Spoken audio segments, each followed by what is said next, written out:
दोस्तों, ये तो हम सभी जानते हैं कि भगवान विष्णु शेषनाग की शेष्या पर सोते हैं। वे इंसानी वर्ष के हिसाब से 4 महीने तक सोते हैं और ये भी ग्रंथों में ही लिखा गया है। लेकिन इसके पीछे का रहस्य क्या है, इसके बारे में बहुत ही कम लोगों को पता है। भगवान विष्णु के इस तरह सोने का क्या रहस्य है? भगवान विष्णु हर साल आषाढ़ मास की शुक्ल पक्ष की एकादशी के दिन 4 महीने के लिए सो जाते हैं। शास्त्रों के अनुसार इस समय हमें कोई भी शुभ कार्य नहीं करना चाहिए, इसलिए इन दिनों में शादी, जनेऊ, मुंडन नहीं किया जाता है। पर क्यों, इसके बारे में चलिए आगे जानते हैं। पुराणों में बताया गया है कि एक बलि के नाम के राजा ने तीनों लोकों पर अधिकार कर लिया था। इसलिए इंद्र घबराकर विष्णु जी के पास गए और उनसे सहायता मांगी। देवराज इंद्र के विनती करने पर विष्णु ने वामन अवतार लिया और राजा बलि से दान मांगने पहुंच गए। उन्होंने बलि से 3 पग भूमि दान में मांगी। बलि ने उन्हें 3 पग भूमि दान में देने के लिए हाँ कर दी, लेकिन भगवान वामन ने विशाल रूप धारण करके 2 पग में धरती और आकाश नाप लिया और तीसरा पग कहाँ रखे जब ये पूछा तो बलि ने कहा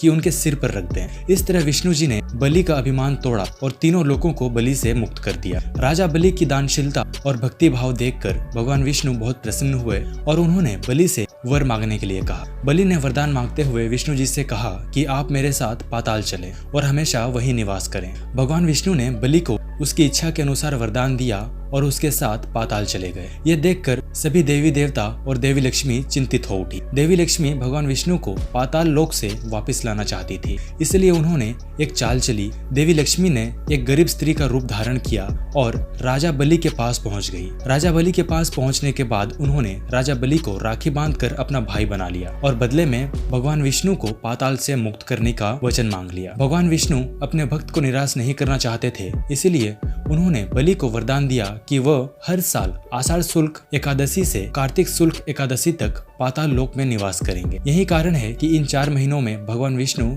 योग निद्रा में रहते हैं और उनका वामन रूप में भगवान का अंश पाताल लोक में होता है। दोस्तों, सनातन धर्म की वैज्ञानिकता को समस्त संसार में व्याप्त है। यहाँ पर वर्णित हर वस्तु में कोई न कोई विज्ञान जरूर होता है। अभी हमारा विज्ञान बहुत पीछे है, वो इन रहस्यों को समझने के लिए पर्याप्त नहीं है। बाकी आपको ये वीडियो अच्छी लगी हो तो वीडियो को लाइक जरूर कीजिएगा और हमारे चैनल को सब्सक्राइब भी जरूर कर लीजिएगा।